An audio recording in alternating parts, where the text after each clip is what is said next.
Dan informasi lebih lanjut soal gelar perkara ijazah Jokowi hari ini akan disampaikan oleh jurnalis NTV Hasbiolo dari Bares Krim Polri Jakarta. Selamat siang Hasbi, siapa saja yang terlibat dalam gelar perkara kasus ijazah Jokowi hari ini dan apa saja temuannya?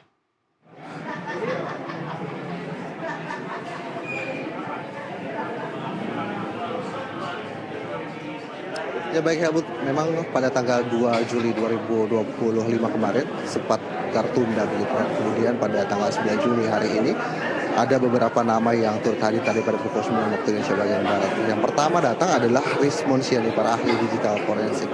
Jadi dalam beberapa paparannya sebelum masuk ke dalam, Rismon ini menyampaikan dan meng-highlight secara besar bagaimana UGM begitu harusnya membuka skripsi Joko Widodo, dalam hal ini mantan Presiden Republik Indonesia ke-7 yang dari tahun 85 hingga tahun 90. Jadi kira-kira headline dari Rismon itu membahas soal skripsi yang dikeluarkan oleh UGM.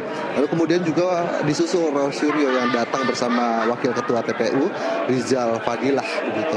Roy Suryo di sini membawa berkas-berkas dokumen lalu menunjukkan kepada awak media begitu, baik itu dari sisi fotokopi yang ditampilkan pada tanggal 22 Mei ketika saat itu Dirtipidum Mabes Polri ini menyampaikan rilis mereka, lalu kemudian juga membandingkan dengan apa yang mereka bawa yaitu bukti-bukti.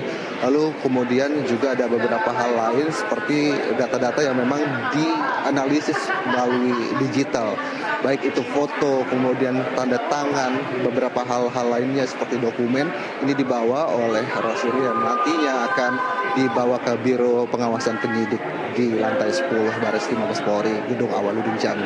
Lalu kemudian juga ada Said Didu di sini yang tentu memang menjadi highlight juga ketika polemik kasus dugaan ijazah Jokowi ini terus meluap di permukaan publik. Lalu Said Didu ini tidak membicarakan hal apapun kepada awak media, dan menyusul dari pihak Joko Widodo yang diwakili oleh kuasa hukum ada Yakub Hasibuan yang mengatakan bahwa pada kesempatan kali ini sebenarnya hanya pembuktian dari bukti-bukti yang dipaparkan penyidik sebelumnya yang telah dilakukan oleh Dirtipidum Mabes Polri, apakah memang gelar penyidikannya sudah betul atau belum, bukan alat-alat buktinya dibawa kembali lalu diverifikasi dari pihak TPUA. Nah ini yang menjadi pembahasan nantinya dan menjadi isu yang bertabrakan begitu. Kalau dari pihak TPUA-nya ingin waktu itu ada gelar perkara khusus karena memang ingin ada kehadiran ahli-ahli, lalu kemudian dokumen-dokumen yang mereka sertakan. Maka mereka mengklaim bahwa secara hukum ini tidak absah dalam penyelidikan. Namun di sini Yakub Hasibuan justru menyatakan bahwa ada beberapa hal yang disebutkan tadi bahwa saat ini gelar perkara khusus bukanlah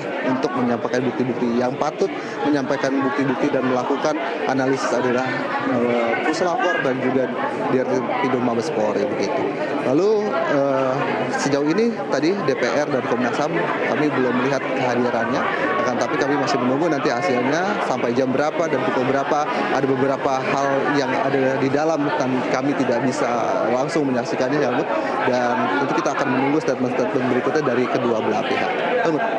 Ya, Hasbi tadi mengatakan bahwa setelah dalam gelar perkara ini akan dilakukan pembuktian begitu ya. Kemudian apa yang agenda selanjutnya setelah gelar perkara dilakukan?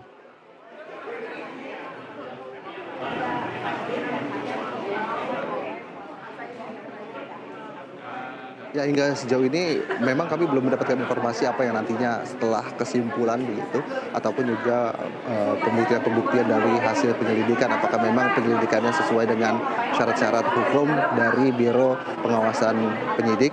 Lalu nanti kita masih akan menunggu begitu apa yang akan keluar dari Mabes Polri, apakah memang nantinya penyidikan ini akan terus dilakukan lalu kemudian masuk dalam proses persidangan.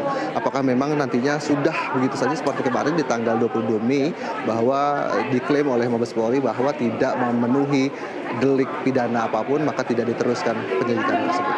Nanti kita masih tunggu, Helmut. Mungkin 1 sampai 2 jam ke depan akan keluar hasilnya dan follow up apalagi yang nantinya kita akan tunggu mengenai kasus dugaan ijazah palsu Presiden Republik Indonesia Joko Widodo.